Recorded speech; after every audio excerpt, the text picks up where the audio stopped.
atenção para esse vídeo. Separei aqui alguns dos casos mais impressionantes de viagem no tempo. Seriam casos reais? Não se sabe, mas que são grandes evidências de que a viagem no tempo é possível. Assista também a parte 1 do vídeo, onde eu estou explicando detalhadamente como funciona a viagem no tempo. O primeiro caso é este: uma operária saindo de uma fábrica em 1938 com um celular. Isso é mais um caso de viajante no tempo distraído. Uma moça foi filmada saindo de uma fábrica em Massachusetts em 1938, falando ao celular. Essa moça foi identificada no futuro pelo seu neto. Trata-se de Gertrude Jones. Na época ela tinha 17 anos. O caso 2. Viajante no tempo, hipster. Em uma foto que registra a cerimônia de reabertura da ponte South Forks em Gold Bridge, na Colômbia Britânica, no Canadá, 1941, gente. Dá pra ver que este distraído viajante no tempo está usando um óculos escuro muito estiloso e uma camiseta moderna. Ou seja, dá pra ver logo de cara que ele não está vestido adequadamente para os padrões daquela época. O óculos, por exemplo, não era uma novidade em 1941. E esse viajante também ele está usando, na verdade, um suéter de um time de hóquei. Além do mais, o pessoal de 1941 era um pouco lento para identificar os adereços do futuro, já que ninguém está estranhando o sujeito e suas roupas. Esse foi um dos casos mais curiosos até hoje. O caso 3. A lenda de Fênix. Em 1950, um homem foi atropelado na Times Square, em junho de 1950. Estava vestido com roupas do final do século XIX, com um vale cerveja, uma conta da lavagem de uma carruagem e cuidados com o cavalo. Dá para imaginar.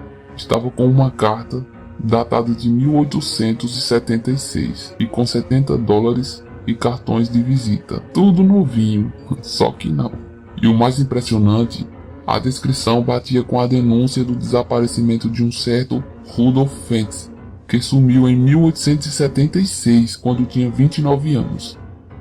Parece até uma história de um filme, mas não é. O cineasta Jack Finney fez uma história curta de ficção científica em 1951, exatamente com este enredo. Mas tem gente que usa a história como evidência de viagem no tempo desde os anos de 1970.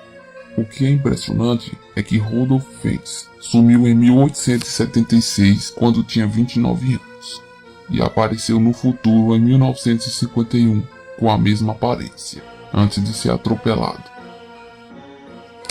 Caso 4. O operador da bolsa com informações privilegiadas.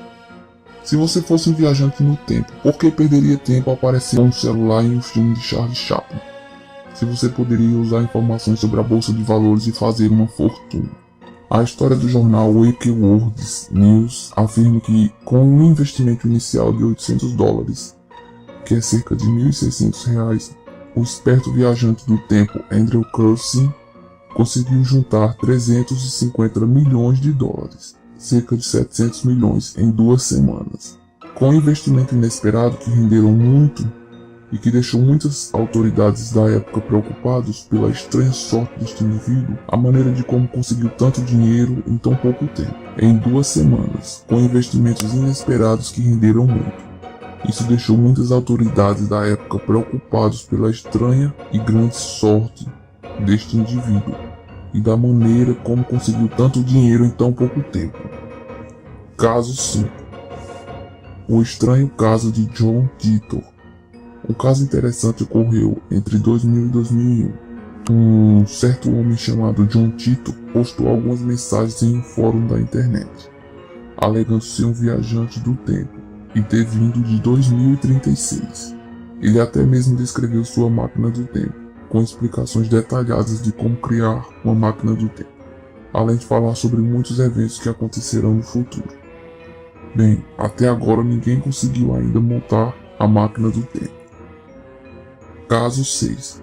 Von Helton e as suas viagens.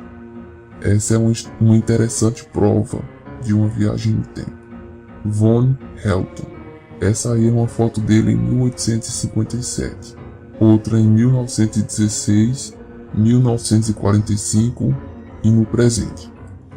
Von Helton é um homem que alega ser um viajante no tempo, tendo visitado a Inglaterra em 1857, a França em 1916 e a Alemanha em 1945. Ele inclusive exibe as fotos de si mesmo em várias épocas para provar que é mesmo um viajante do tempo. Caso 7. O experimento Filadélfia, o projeto Montauk de 1943 para 1983. Talvez uma das histórias mais conhecidas e mais interessantes sobre saltos para o futuro é a lenda da história de um projeto chamado Experimento Filadélfia, que em 1943 pretendia tornar um navio invisível aos radares, usando fortes campos eletromagnéticos. O experimento fracassou no seu intuito inicial, mas trouxe um efeito colateral inesperado. O navio realmente desapareceu, e apareceu minutos depois com as pessoas dentro dele, fundidas de forma bizarra ao navio, ainda vivas e gritando em desespero. Consta que faltava apenas 2 marinheiros que no desespero saltaram do navio enquanto ele estava sumido, e caíram no infinito, indo parar no mesmo lugar 40 anos depois. Tem noção do que é isso? Em 1983, quando o governo realizava o projeto Montauk, que tentava reproduzir a experiência do passado. Até hoje um homem chamado Al Bielek alega ser um dos marinheiros que saltou do navio num momento crucial e consequentemente saltou no tempo.